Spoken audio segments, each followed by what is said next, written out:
பாகிஸ்தான் மீதான இந்திய ராணுவத்தின் தாக்குதலுக்கு பாராட்டுகளையும் இதை முன்னெடுத்த பிரதமருக்கு அனைவரும் உறுதுணையாக இருக்க வேண்டும் என பாஜக மூத்த தலைவர் தமிழிசை சவுந்தரராஜன் தெரிவித்துள்ளார்.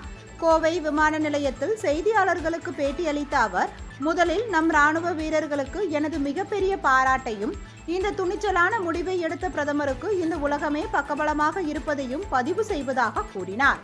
பல முதலமைச்சர்கள் பிரதமரின் உறுதியான நடவடிக்கைக்கும் ராணுவம் தீவிரவாத அமைப்புகளை அழித்து ஒழித்ததற்கும் பாராட்டுகளை தெரிவித்து வரும்போது, தமிழக முதலமைச்சருக்கு மட்டும் பாராட்டு தெரிவிக்க மனமில்லை என்பது மனவேதனையாக உள்ளது என தெரிவித்தார். பிரதமர் பெண்களுக்கு எந்த அளவிற்கு முக்கியத்துவம் கொடுக்கிறார் என்பதற்கு இன்று ராணுவ நடவடிக்கையை மக்களுக்கு எடுத்து சொல்வது பெண் அதிகாரிகளாக இருந்தது பெருமைக்குரியதாக உள்ளதாக தெரிவித்தார். எதிராக பாரத தேசம் ஒரு தீர்க்கமான முடிவை எடுக்கும் என்பதை நேற்று இரவு நடு இரவிலிருந்து அதை செய்து காட்டியிருக்கிறோம். இன்று காஷ்மீரத்தில் ரோஜாக்கள் இரத்தத்தினால் சிகப்பு ரோஜாக்களாக மாறியது. இன்று தீவிரவாத ஒழிப்பினால் அமைதி காஷ்மீரத்தில் வெள்ளை ரோஜாக்களாக பூக்கும். அவை நம்ம இராணுவ வீரர்களுக்கு அர்ப்பணிப்பு என்று நான் காலையில் ஒரு பதிவு போட்டிருந்தேன்.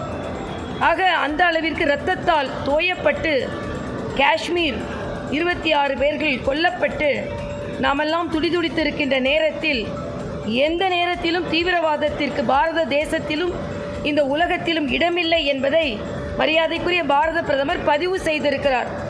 ஆனால் நமக்கு வேதனையாக இருப்பது என்ன என்றால், அப்படி ஒரு பாதுகாப்பு நடவடிக்கையை கூட விமர்சனம் செய்பவர்கள் தமிழகத்திலும் இருக்கிறார்கள்.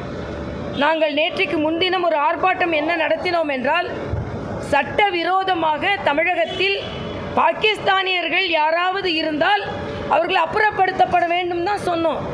உடனே ஏதோ மதக்கலவரத்தை ஏற்படுத்துவதற்கு நாங்கள் ஏற்பாடு செய்வதைப் போல தமிழக அமைச்சர்களும் முதலமைச்சர் போன்றவர்களும் பேசிக்கொண்டிருக்கிறார்கள். தயவு செய்து இது நாட்டின் பாதுகாப்பு. இதே கோவையில் எவ்வளவு பேர் சட்டவிரோதமாக பணியாற்றியதனால் கைது செய்யப்பட்டிருக்கிறார்கள் என்று நமக்காக தெரியும். அதனால் இந்த காலகட்டத்தில் நாட்டின் பாதுகாப்பு மிக முக்கியம். எல்லாவற்றிற்கும் மேலாக இந்த நாட்டில் உள்ள பல முதல்வர்கள் மரியாதைக்குரிய பாரத பிரதமரின் உறுதியான நடவடிக்கைக்கும் இராணுவத்தின் தயார் நிலைக்கும், அவர்கள் இராணுவம் தீவிரவாத அமைப்புகளை அழித்து ஒழித்ததற்கும் பாராட்டை தெரிவித்துக் கொண்டிருக்கும் பொழுது, தமிழகத்தில் மட்டும் முதலமைச்சருக்கு இங்கே ஒரு சின்ன ஒரு கட்டடம், தமிழகத்து பிள்ளைங்க நல்லா படித்தா கூட அதுக்கு முதல்வர் நாள் தான் படித்தேன் அப்படின்னு முதல்வர் எதற்கெடுத்தாலும் பெருமை பேசிக்கொள்ளுகின்ற முதல்வர், எதற்கெடுத்தாலும் உரிமையை எடுத்துக்கொள்கின்ற முதல்வர், இந்த நாடு ஒரு பாதுகாப்பு நடவடிக்கையில் ஈடுபட்டிருக்கிறது. அதற்கு இராணுவத்திற்கு நீங்கள் உறுதுணையாக இருப்பது நிச்சயமாக நாமெல்லாம் உறுதுணையாக இருக்க வேண்டும். ஆனால் அதற்கு உறுதியான நடவடிக்கை எடுத்த பிரதமருக்கு ஒரு பாராட்டை பதிவு செய்வதற்கு கூட தமிழக முதலமைச்சருக்கு மனமில்லை என்பதுதான் மிக மனவேதனையாக ஒன்று. ஆக இவர்கள் எந்த அளவிற்கு துவேஷத்தோடு விரோதத்தோடு மனதளவில் இருக்கிறார்கள். பாரத தேசம் என்பது ஒன்றுதான்.